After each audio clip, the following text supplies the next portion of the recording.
All right, my mic's on. The desktop should be on. Hey, champions, we are live. It took a week off from exploring the libraries last week due to a lot of hecticness and Origins Game Fair, but we're coming back with a little bit more.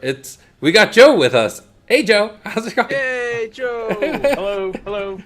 So, for everyone who doesn't know, Joe won the first circuit event of this year. Congratulations! Thank you. Thank you. Yeah, so this will be a very special kind of exploring the libraries. I just want to talk about Origins Game Fair, hear some stories, talk about the circuit, talk about the deck you ran and how it was competing. I heard some little stories here and there, but I haven't heard the full thing. So why don't you start us off, Joe, by talking about how you got into gaming, how you got into Genesis? Okay, so gaming, I think we'd have to go card games.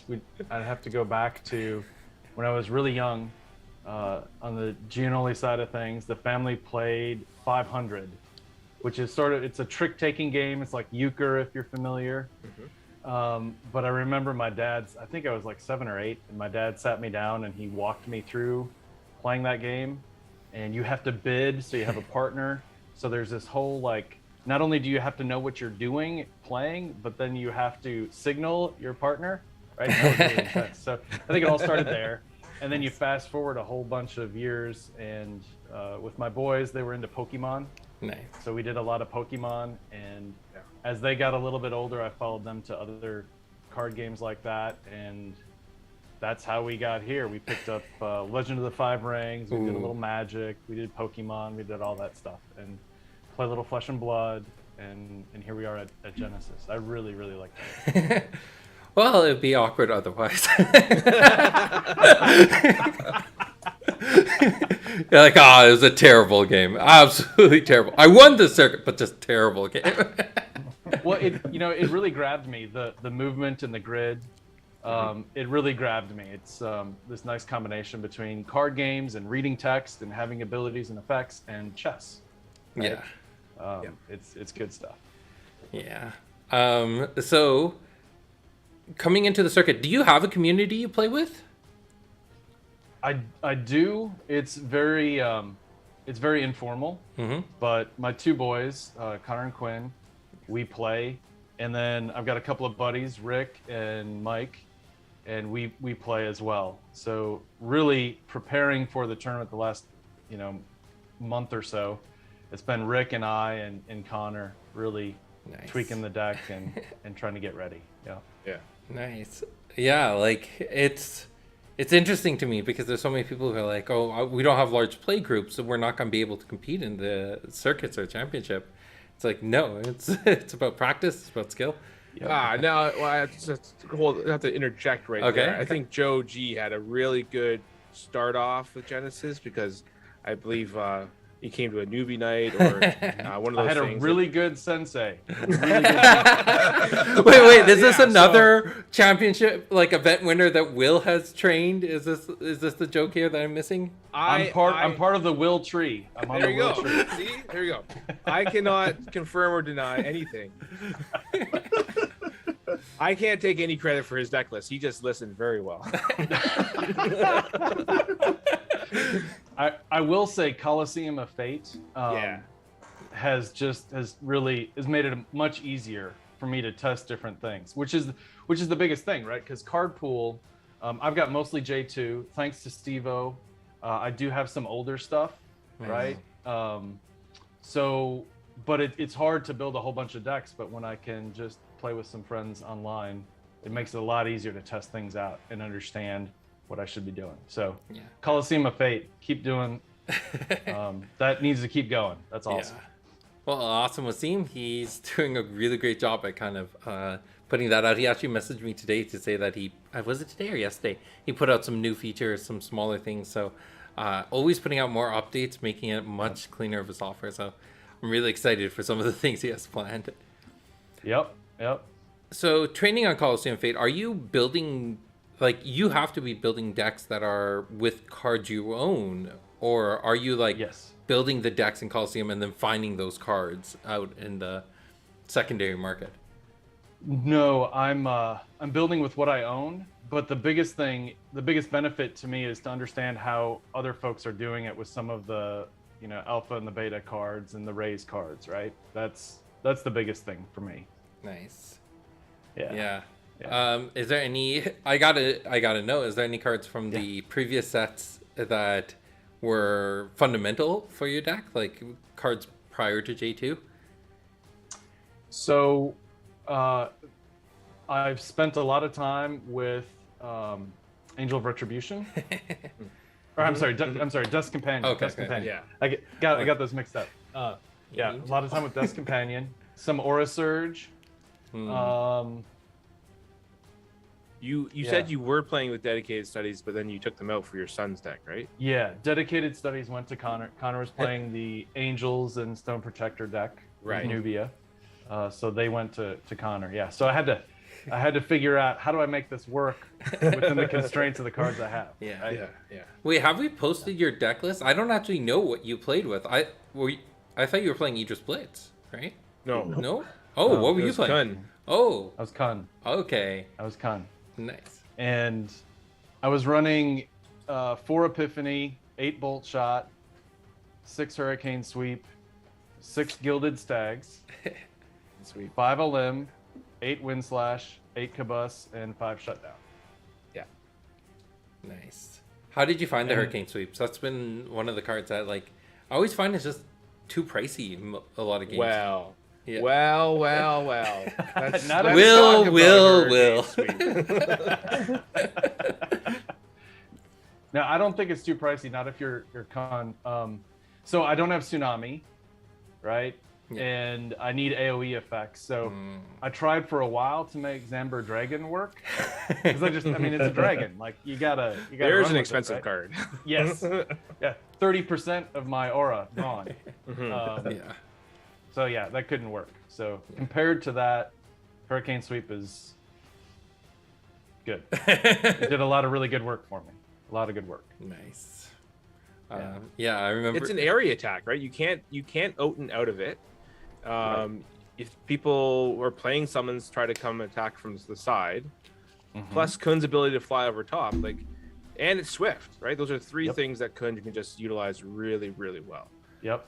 Area attack, swift, fly over top, and just blow up the board. So, Yep. Great replacement if you don't have the Tsunami, Yep. and potentially maybe even better in Kun.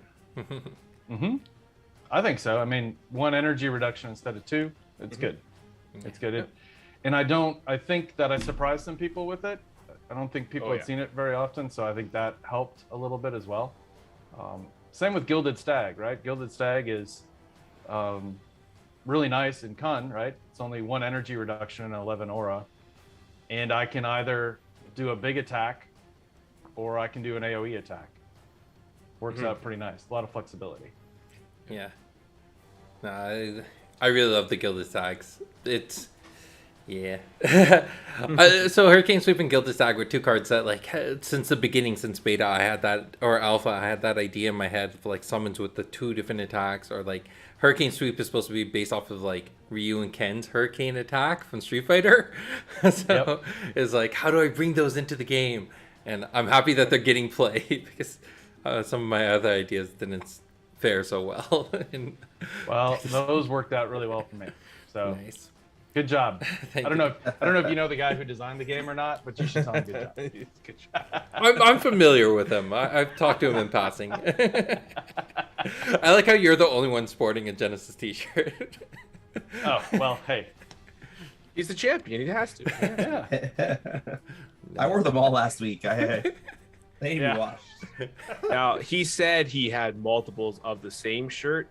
That I cannot confirm if he did or not, but they were all the same shirt all week. So, who knows? And you weren't going to do the pit test. You weren't going to check it. We got close over this trip, but I'm not sure that close. Joe, did you forethought at all in any of your matches? I did not. I did not use it. Fair enough. And I think that I thought really hard. I played my son Connor, and he had the angels, and I still don't know how to approach that deck. Like that's the one that I'm really struggling with. So I thought about bringing in Holy Wall to help with some of that, but yeah, it's like I've got a nice little hybrid here, relying on my summons to do a little board control for me. Yeah. So I just said, all right, let's just go as fast as we can. And if I need to get out some board control, we'll put the summons out. Otherwise, we're just going to try to get those bolt shots and hurricane sweeps and wind slashes. So, Sure. Yeah, because your first 3 games were rough compared to your last 3 games. Yeah, they were. Yeah, they were. I just barely got in. Got in. Yeah. So but then things started to click in or whatever, or just the draws just were just a little bit better. I think I got a little bit better draws. Yep. There's a story that you haven't said yet. That in your first 3 games, you got a special phone call. Yeah. So just yeah, my youngest Quinn got his car broken into. So I'm getting this phone call from him 3 hours away, just as I'm starting my 3rd match, and I'm like, oh my gosh, what's going on? And yeah, so that one was a rough one because he got the car broken into. Somebody stole his passport and his birth certificate and the garage door opener. So I just went into, well, first it was, how the heck could you let that happen? Yeah. And yeah, that was not my best moment as a father. No doubt about it.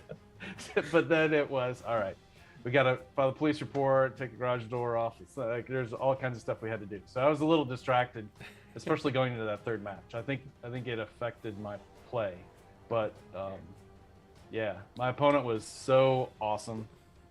Steve was very understanding, which leads to, hey, great people we got to play with. Steve was really awesome and understanding while I had to deal with a little mini crisis. That was good. Yeah. That's So crazy. what? Coming back to your first 3 matches, I just heard today that like you barely got in on in the first half. Like I think you were tied for 8th or in 8th or something like that. Yeah. Just made the cut and then just killed it in the second half. So who you're facing in the first half that caused some of that struggle? What were some of the matches you remember? So I faced Fong, and I won 1 and I lost 1 I lost to Steve. And it was the Nubia Angels deck that I went 0-2 against.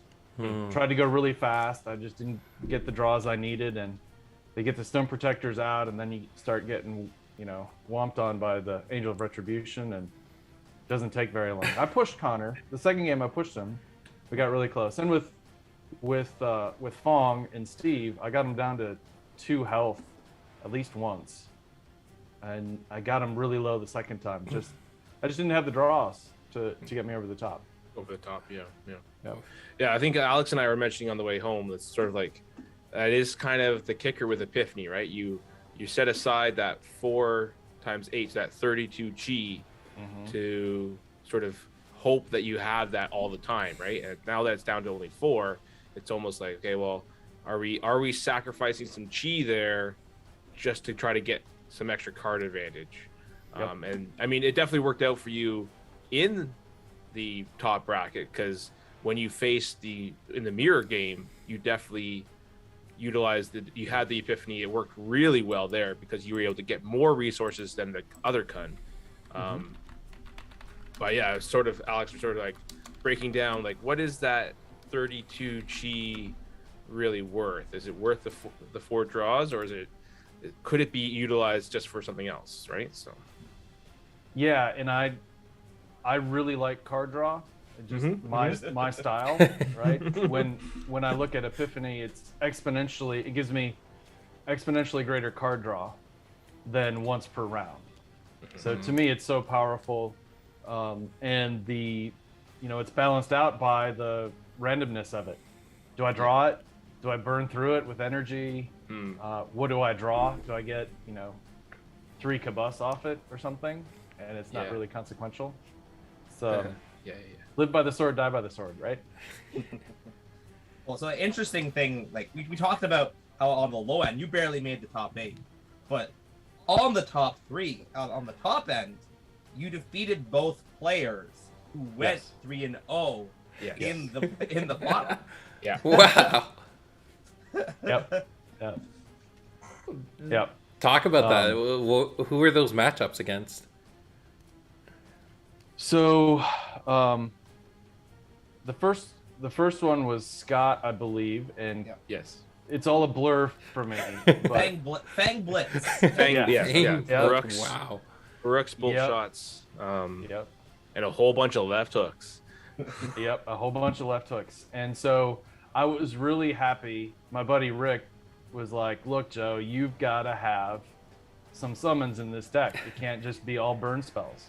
Yeah. Because you need that for control. And he really helped me understand that I need that for control and they can do some damage, but I also need those for turn advantage. He helped me understand the turn economy, right? Because I was really stubborn about that. I just need to run around and bang stuff down. But when you start understanding, hey, you have more turns in the round, Right. that becomes really powerful. So I was able, I think, to help with Fong Blitz.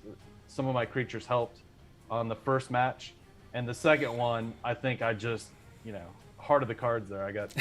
I really got the draw that I needed to take him down. Nice. And then the Kun mirror match. So I guess I was against Scott. After that first match, I realized the flexibility that I had, right? So that made me feel a lot better in the finals against Idris and the Idris splits, but that helped. And then again, in the Kun mirror, I think the Epiphany card draw is what, Will, to your point, that's what really did it. Interesting. And I think Darren did bring in, what did he bring in? Selective Amnesia. I don't agree with it. I think he would have won if he didn't have it. It was a dead card in his hand. That right up to the end. The second match that we saw, Joe literally ended on 2 life, and Darren literally died exactly lethal with just a Selective Amnesia in hand. So if that was any other card, a sidestep would have evaded the last attack, and then he would have been able to go first and attack for 2. Any other card, a damage spell, anything. And he brought that in, so I knew it was there, and I could play around it. Yeah, for sure. I'm not saying it was easy to play around, but you can play around it so it doesn't hurt as much. Yeah. And then we got to the finals, and I think at that point, I was like, wow, I got this far. I went from like bubble to it's all gravy, right? And Idris Blitz, I knew I thought I had an idea of what Jason would try to do, and I felt pretty good about it. But the first match went really quick. Was it round 3? I think. Yeah, it went really quick. Yeah. So that one is an interesting one, and I'm a bit hesitant to say what happened because he didn't specifically say what happened, but he had lethal in hand and didn't do it. Okay. And he was kicking himself because he gave you that one turn. He played it. He was like, "I'm gonna play it safe. I'm gonna play it slow. I have 3 meteorites in hand and 2 more Baruchs," and he didn't do it. Yeah. Oh no. But I think we had agreed though that if he had done all the meteorites, it could have worked against him though. For sure. Right? There was definitely There was definitely a reason to be hesitant. He didn't know what Kun you were bringing. He could have, probably expected bolt shots, wind slashes, but he didn't know if he had Alims or Stags or stuff like that, right? So it's a hard thing. That's a long day too, right? Like that's like a 6 match. Yeah. No, it's not something you should expect. Like I believe that turn you top deck an Epiphany. Yes. And that was what the turn that exact moment. Yep. Live by the exactly. That's the randomness of it, right? So after I won that match, that's when I really got nervous. I think I started shaking. I was like, oh, now I really got to show up here. Now you gotta start crying. Yeah, well, I can't lose 2 in a row. Like everybody's watching now. Yeah, I definitely had a little stage fright going on. There's no doubt about it. But in the second match was really a grind. Yes. Mm-hmm. I don't like to call it out, but there was a bad move, unfortunately, made by your opponent with a Baruch. Do you remember the move where you charged at your LM, and you went, oh well, I'll hit the Baruch, and the LM will hit the Baruch, and he just lost the Baruch for free. It was a sad moment. That was a hurricane sweep moment, right? Yeah. That's so. I think that my understanding is it's maybe not played as much, right? So for sure. People. I think because you were turned the opposite direction, people also don't. Well, at least turn the other way. He's not gonna do nothing. Yep. It's like, oh, and that's sort of that same thing. Is like that game ended when you had 2 life. If that Baruch came in and hit you that turn, it could have meant the world. I talked to him after. He was kicking himself about it, but he's like, he's preparing. He's preparing to get back at you. You're his rival now. Hey, official rivalry started. He beat my son. He got what he. No. But he did beat Connor. So hey, we're even now. Now we're even. There's no grudge needed. He got Connor. I got him. We're good. But it's funny because Cabus won the game for me, right? Oh, yeah. Because of the sack. Yeah. So I had Idris in the corner, and he had the Baruch behind me. Yeah.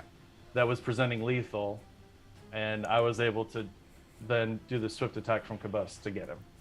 So I was thinking about that. Which card is my MVP, right? Do you give that to Hurricane Sweep, or do you say, well, Cabus had the final blow, so I don't know. Hence, maybe fitting. very nice. Yeah. But everybody there was awesome.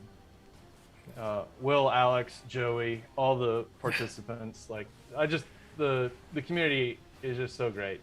It's just, you've done a great thing. So awesome people playing the game. But you yourself were pretty great, and you won. You did something special you didn't have to do. I think that's the nicest thing Alex has ever said to anybody. You need to take that. You need to run with that. This is all a plan. This is gonna be clipped. Or there's a big fight coming. There's a big plan. No. See, I was gonna say, Joe won. So, as the most respectful thing possible, what did he do? He brought me and Will out to dinner. So I'm expecting that from every following circuit winner. If you don't, I will remember it. Hey, if I have to bribe you to get a compliment, I'll bribe you. That's fine. But yeah, maybe I set a precedent. Maybe this is what you have to look forward to. Nice. Yeah. Someone, Stephen Penn, leaves a comment in the chat saying a 3-chi wins the tournament. But at the end of the day, it doesn't matter if it's a 3-chi or it's 8-chi. It's how well you play with it. It's the player behind the cards. And you got it. Thank you. Your story actually reminds me a lot of when I talked to Steve-O about winning the 2019 championship and the beginning of his rivalry against Alex. So it happens. He talked about being shaking in that last game. And coming in, and he was playing Raha bolt shots. So again, similar thing. Hey. But yeah. I sent a message to Steve-O too. Like, he's the godfather. I have to go pay my respects. We'll have a conversation. That'll be good. That's so good. I hope Steve-O's watching right now. So far in competitive Genesis, we've had a 2019 championship, a Circuit 1 that was in between, a 2021 championship, and then now a 2022 circuit. Yeah. Do you know what the common thread is between all of those circuits? Anyone guess? Are you gonna say Bella Maxon? Bella Maxon every single time. Every single one. Raha, Nubia, Kun, and Kun. Okay.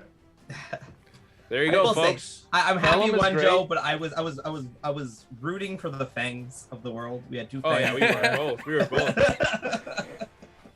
I was like, Alex, there's 2 fangs. There's 2 fangs here. Yeah. And no long. There was one long. There was one long. Okay. Yes. Yes. And they played really well. Yeah. I mean, there was a lot of healing, a lot of creatures, a lot of good stuff. I was surprised. I wasn't prepared for Fong, for sure. Nice. All right, so I do want to switch into talking about some of the spoiler stuff in a little bit, but before we do that, I'm giving the floor to you three to make me jealous. Talk about some of your highlights from Origins Game Fair. Like, I didn't get to go beyond the circuit. What else was there that, I now should regret having not gone? Well, I'll start it off. Me, Will, Darren, we went to a really sketchy restaurant.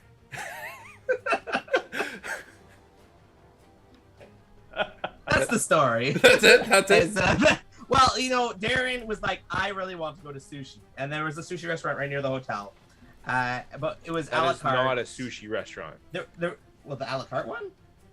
Rishi? No, they had the one. Oh, yeah, that one. Yes, that is an actual and we were sushi like, restaurant. Well, we want all you can eat. We want all you can eat. So we looked it up.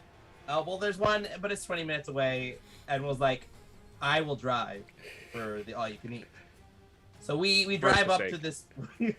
We drive to this place, and there's just this barren parking lot with no cars. It's the back side of a building, and Will's like, at that moment, as soon as he pulled in, he was like, I don't know about this, guys. We're gonna get sick.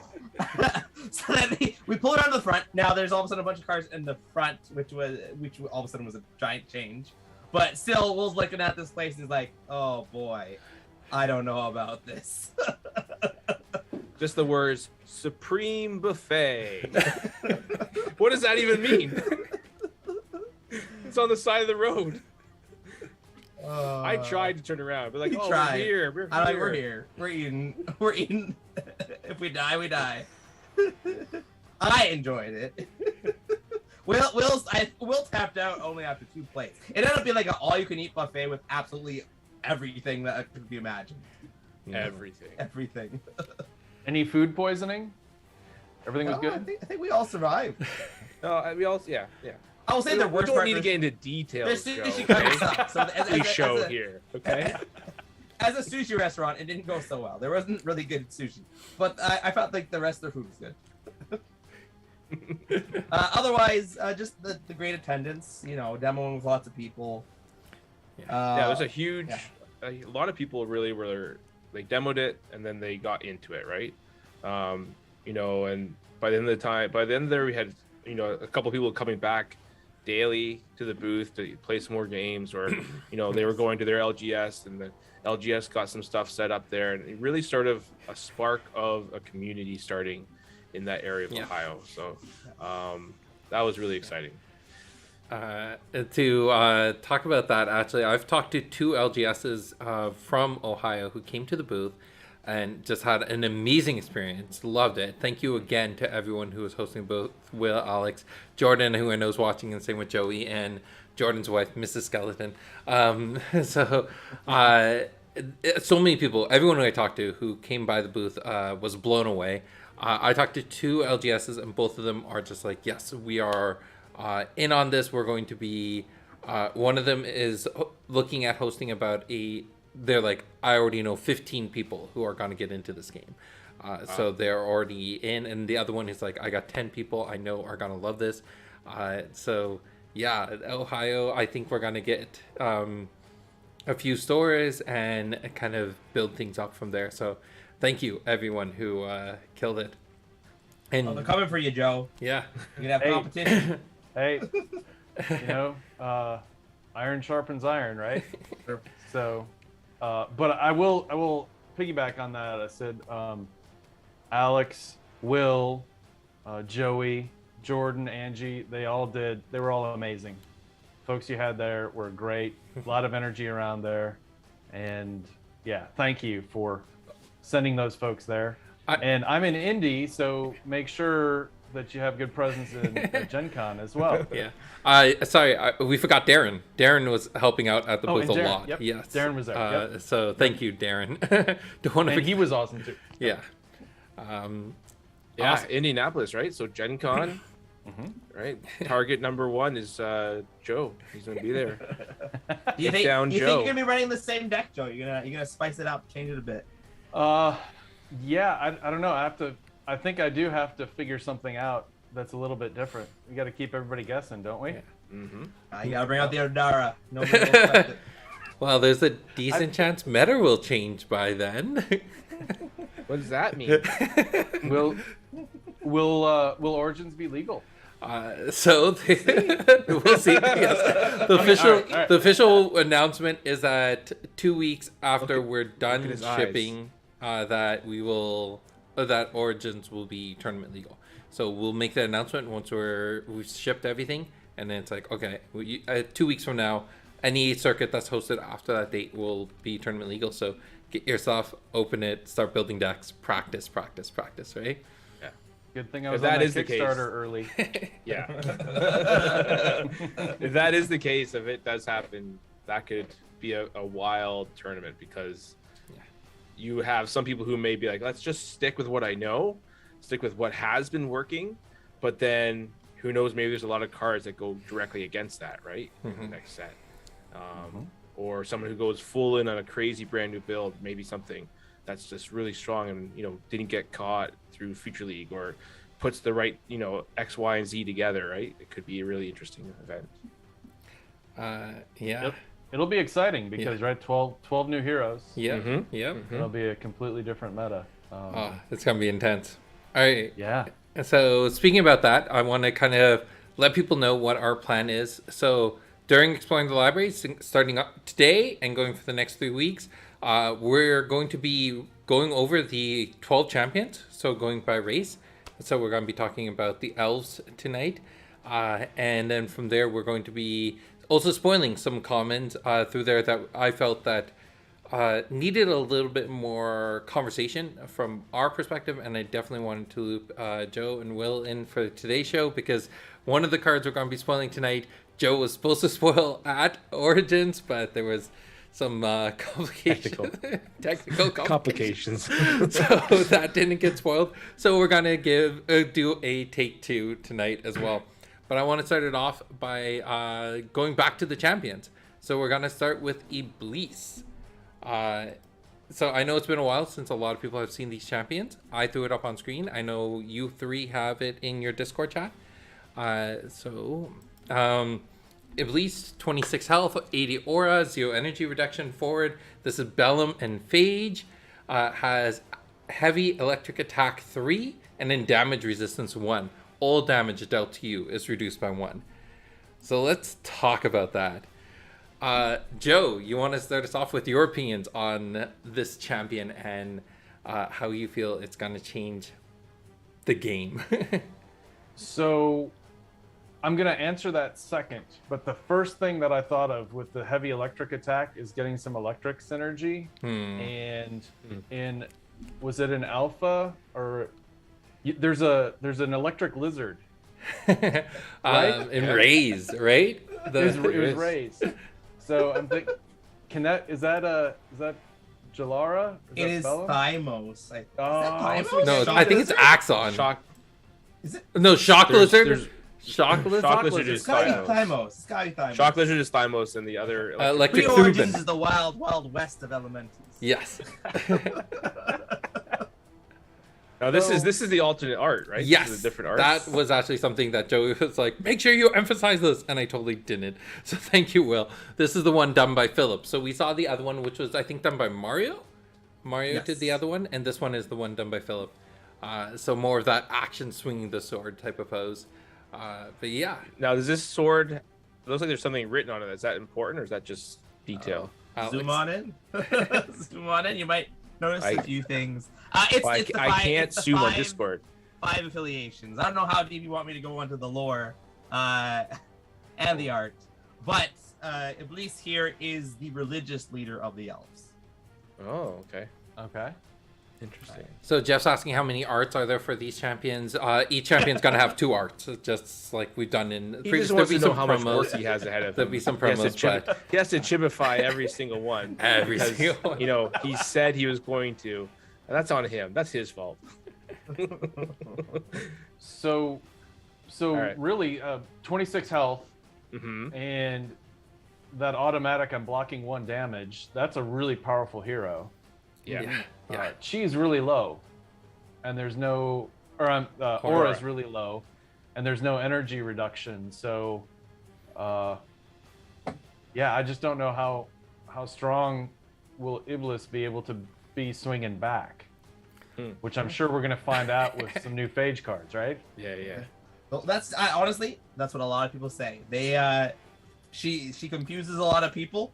They look at her, she's like, health? Wow, she got so much health. What do I do with her now? But that's it. That's as far as I get. I mean, you still have access to Bolt Shot. Let's not forget that. So I've got a homework assignment. Let me get to work on it. I'll get to work on it. Yep.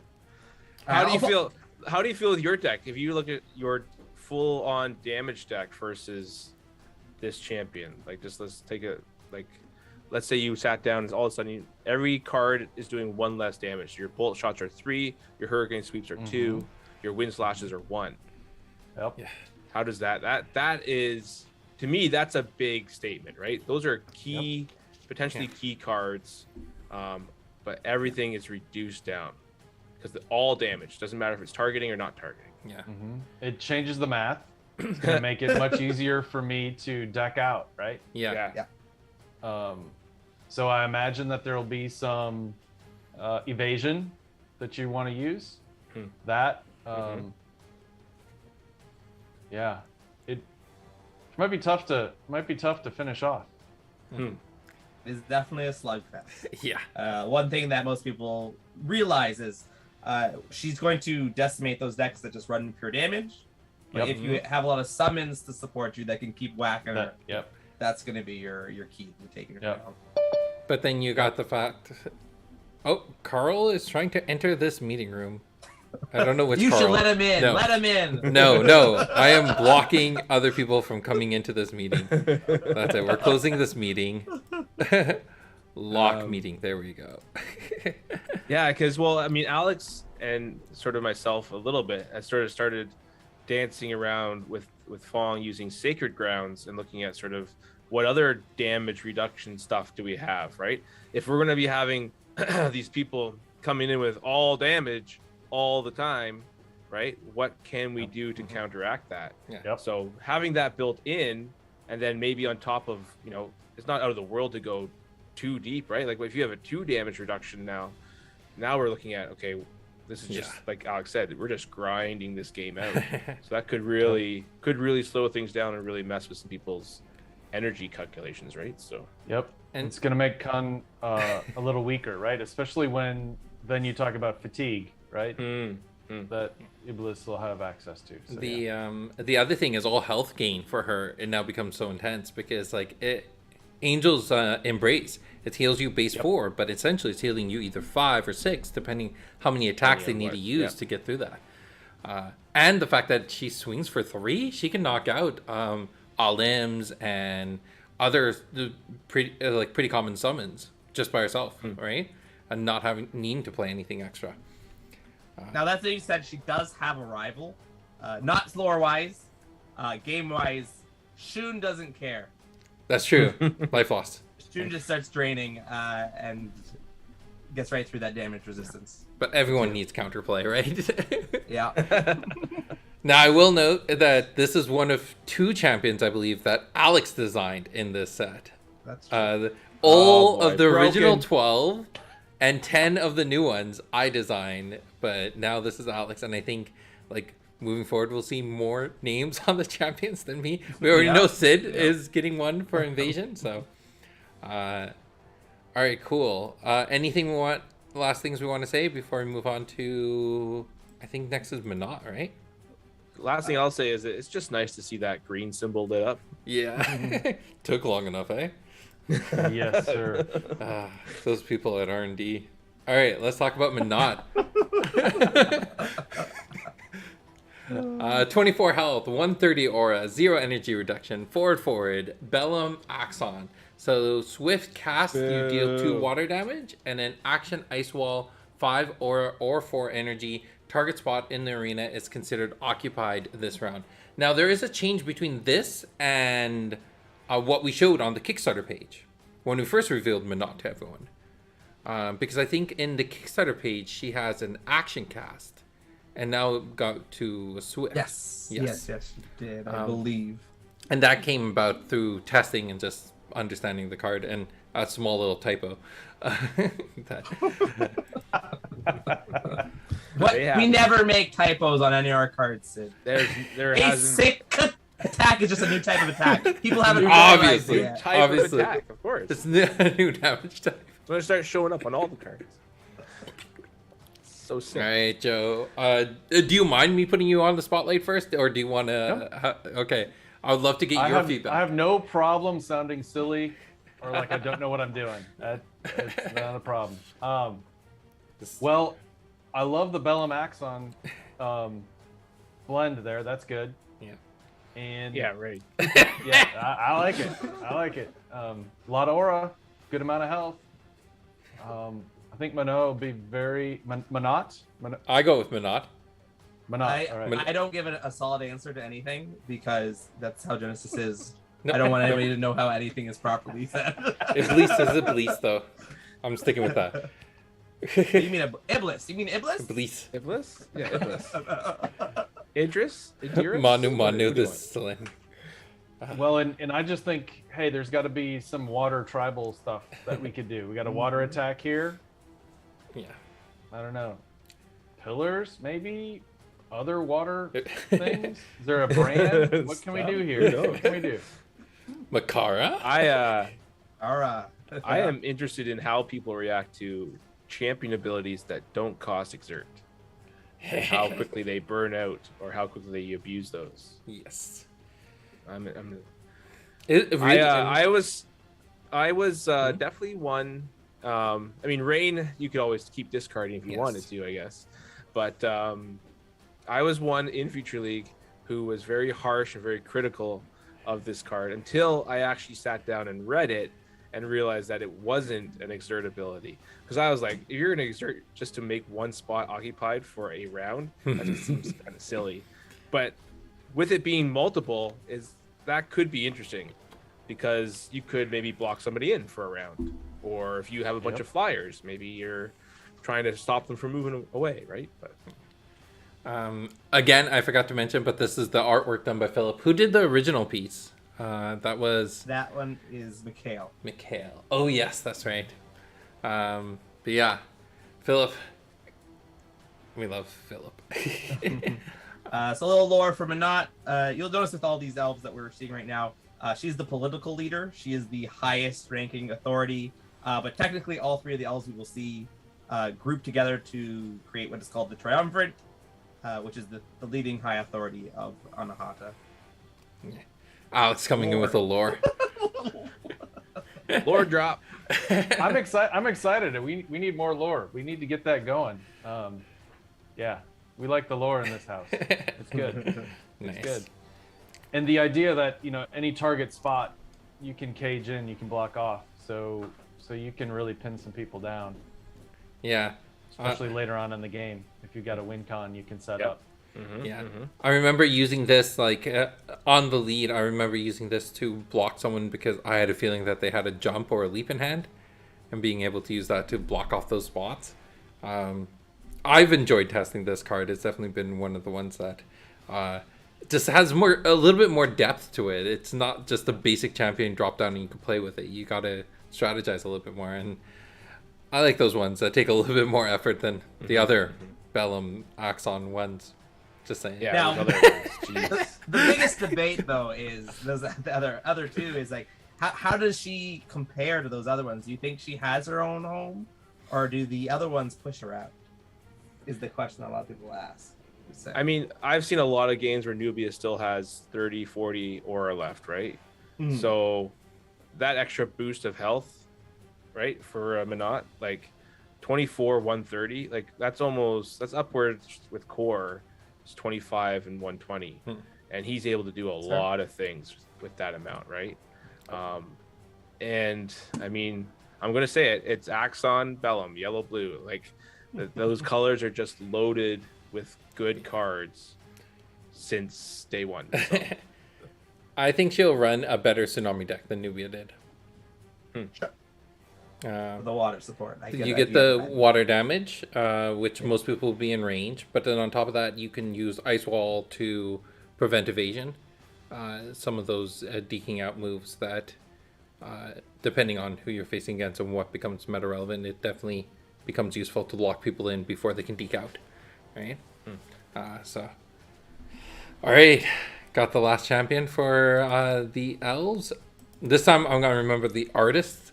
I think it's Philip. It's Philip. Philip. Wow, this is definitely a little. The other one, what was the other art? Was The Myan. Tyr, was sitting? No, in the forest. Standing in the forest, right? So 24 health, 135 aura, 0 energy reduction, forward awareness, Bellum Chaos, air attack 1 swift, and then you got reinforcement trigger. At the end of the round, look at the top card of your library. Timeline. I play Genesis. You may reveal it. If it is a summon, then you play its beckon ability by paying the cost. Nice. This is one of my favorites to go to in Future League. I play it a lot. A lot of people do not respect or understand the power of reinforcement. They all look at it like a bad visions from Nubia, and that's not at all what this is. This is a summon that you get to play at the end of the turn, therefore it's protected from all of your opponent's abilities. Yep. If you're going first, that summon basically has the potential to have blitz because it comes in at the end, nothing can interact with it. Then you could make it go first, right? Which is almost the same thing as being like, okay, it just has 2 turns back to back, right? It comes in and it gets a turn. Man, I am excited for Bellum Chaos. Like that is always been the one that I wanted, and I mean there is this version. There may be another one down the road too that we spoil later, or I guess it's already been spoiled. But this is one of the ones I'm definitely looking forward to. Now it does come with a cost. You're gonna probably want to build your deck 60 to 80% all summons to use that. I recently, when playing it, have mitigated it better, where I've learned that I feel like where if you put the non-summons in your 8 chi slot or your high slots, when you reveal them, you're like, oh, I'm going to draw that. And it doesn't feel so bad.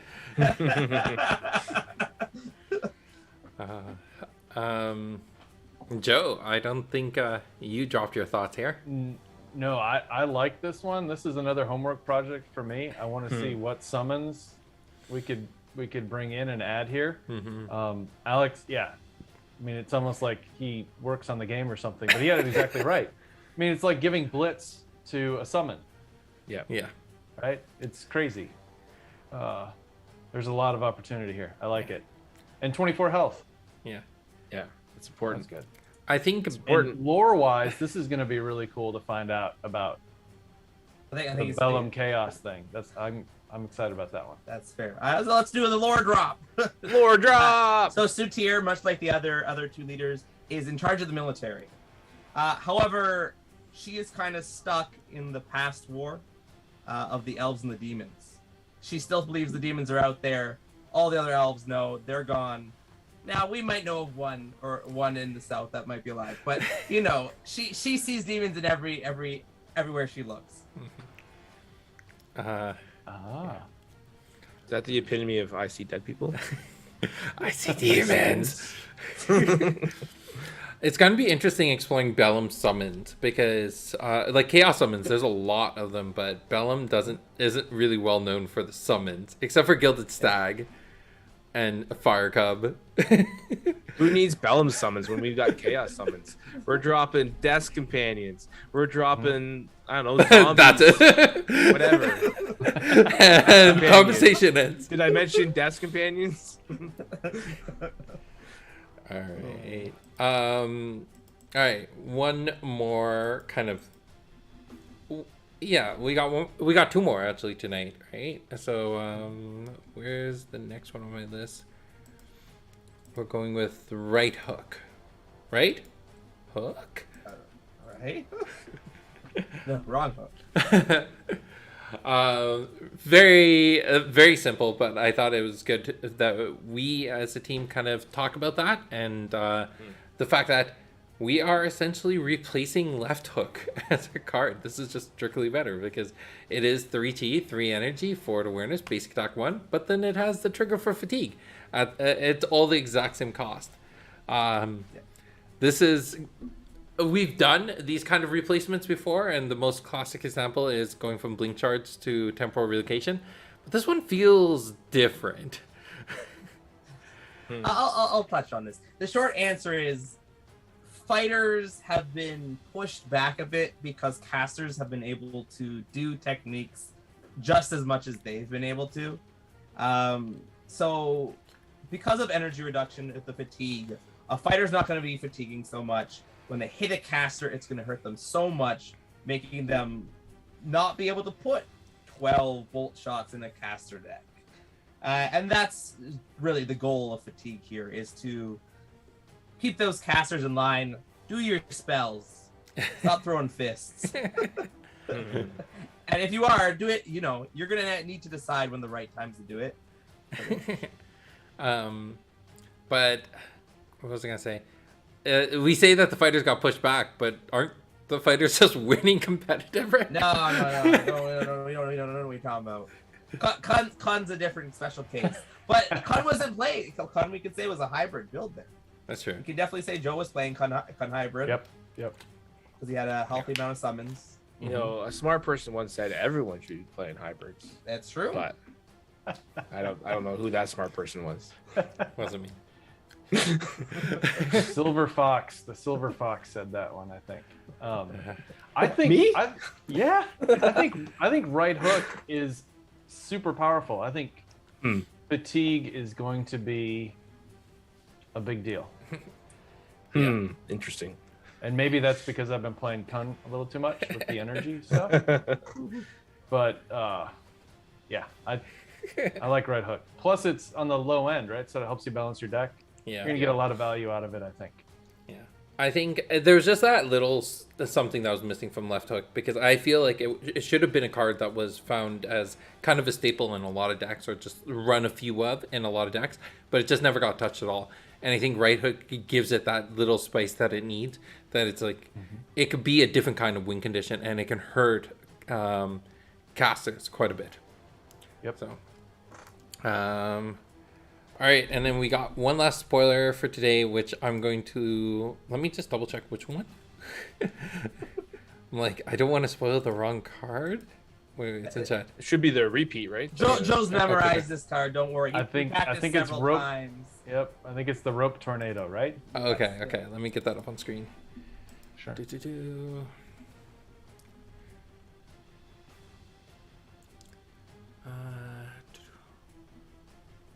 Come on, I know where it is. Now, not that we... let's go into some lore here. If you'll notice that these two summons in the rope tornado are in the Art of Satyr. Yes, they are.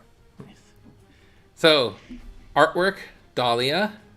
Dahlia, she wasn't new for Origins, was she? Did she? No, she had to be. She started in Origins. Yeah. All right, Joe, I'm going to leave this to you to describe, as you've done probably a few times now. So rope tornado is an air spell. It's got a swift ability. You deal 4 air damage to everything in rope tornado's awareness, which is essentially everything in the grid, right? Everything in your awareness, right? Everything around you. Yeah. There we go. All right. It costs you 2 health and 11 chi. It's a Bellum. It's 8 chi. And it's got a trigger. If anything is dealt damage by rope tornado, then you may place them on a spot around you. So you essentially get to maneuver the board.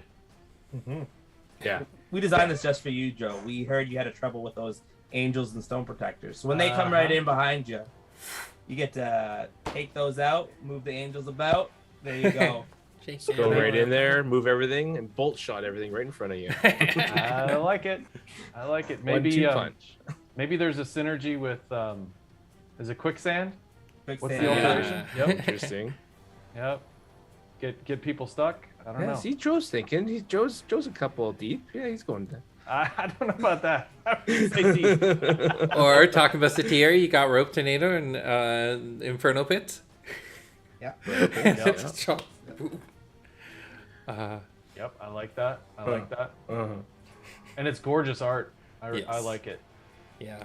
I like it. Dahlia's done a few pieces in the set that just like blew my mind, and I love them. So I can't wait as we start getting into them some more. But yeah, just absolutely amazing. And then lore-wise, it's the same. It's the same creature / demon. We won't spoil. Like, I'm just guessing. It is, continuing from that specific moment where we see those champions. The fight is happening. So again, this is a bit of a spoiler because this will happen at some point within the stories. Awesome. I like this card. Yeah, I think as Alex is talking about there, one thing that I'm really excited about Origins is the blend between the actual chapters that are being written and the art that's being there, and it's something that I know we're pushing forward with every single set and doing a little bit better on. So I'm really excited whenever we get to do these things. This is a card I know I designed, and it took a while to get in a good position. And I was not happy with it. No. It's original form. Yeah. It dealt 3 damage Did you originally have the right? power level too low? Did you have to increase it, or was it too high? I'm curious now. I can't remember what the original one was. So the question. Okay, I know I wanna at one push. point it dealt 5 damage. Yeah, and cost a lot of aura. Yes. And it was just like, that cost a lot. And there are, just other things that do it better. Because, here's how I'm going to put some gameplay perspective for me. It is so rare, excluding the Stone Protector scenario, that you are tapped from the bottom 3 spots on this card. It is extremely rare. So you're paying essentially a 30% more to have all the spots. So, and the more damage you have, it's multiplied via the amount of spots that it can affect, and it was just getting up there, and it was just too much. Yeah. I would imagine Kun likes this one a lot. Right? Yeah. It's a super hurricane suit. Right. Yeah. But the question is, are you going to be pulling out your Substrikes or Epiphanies for something like this, right? This is at HE. Yeah. Now, I see this extremely strong in Draft or any limited format. Like if Multiplayer, I like it. Yes. Multiplayer gets a little nutty because you're just picking up everything. Yeah. No, I'm excited about this one. Me too. And it's uncommon. That's definitely one thing that I'm really excited when it comes to Origins is there's a lot of cards that I feel in other settings people would think that they should be rares, but just found themselves in the uncommon slot here, which will make deck construction, will make limited in formats a lot more interesting. So I'm excited to see how that kind of pans out. All right. Yeah. Alex? It's okay. I was gonna say I think we had roughly about 10 cards that we had planned to be rare that we downshifted to uncommon. Yeah. Roughly about that. Yeah. Yeah. Interesting. All right. I like it. It's better for the player. Yep. For the player. Yeah. It's good. That's important. Yep. And My goal was to make sure that as many cards as possible are really playable and not traps. Not traps as in trap cards, but traps that it looks good and it's just absolutely bad. That was my Give us an example of a trap. Tacky Psyche. Stop trying to make it work. It does not work. It doesn't work. You cannot 3-for-1 yourself and gain no value out of it and think that's doing something for you. Wait, didn't we find out that there was a worse card in Rays? Yeah. It was funny because last Monday we were talking about some card and then we're like, wait. Oh yeah. Lulu Kokore makes Dark Passage the worse than Taki Psyche in Rays. Fun times. All right, so that's the spoilers for tonight. I think that's everything. It's 8 o'clock. So again, thank you to everyone who helped out with the Origins booth. Will, Alex, Joey, Jordan, Angie, Darren, thank you so much. And Joe, congratulations again. Really excited to have you be part of the community, have you win that circuit, and hopefully see you in November at the championship. I hear he's already got his tickets. He's looking at hotels. Like it's. Yep. Oh, we did have one question I want to answer here. They said no flavor text. There's no flavor text on the Kickstarter cards. If you want flavor text, you gotta support your local game stores. It'll be retail only. Ooh. I don't think we've ever told anyone that. That's new information. Said it several times. We've said it several times. Yes. All right. At least I have. I Okay. tell everybody. The big question tonight, though, is Alex, what's in the Amazon box? What's in the box? And maybe I'll show you guys in a couple weeks. Oh. All right. It might be a tripod for a camera, Ooh, maybe. so you can do some streaming, huh? You don't like my card box stacked on top of card box stacked on top of card I told box? you I was so nervous. Like I would hit the table too hard and the whole thing would come over. I was right there to grab it. It's all good. All right. Good night, everyone. Thanks. Thank you.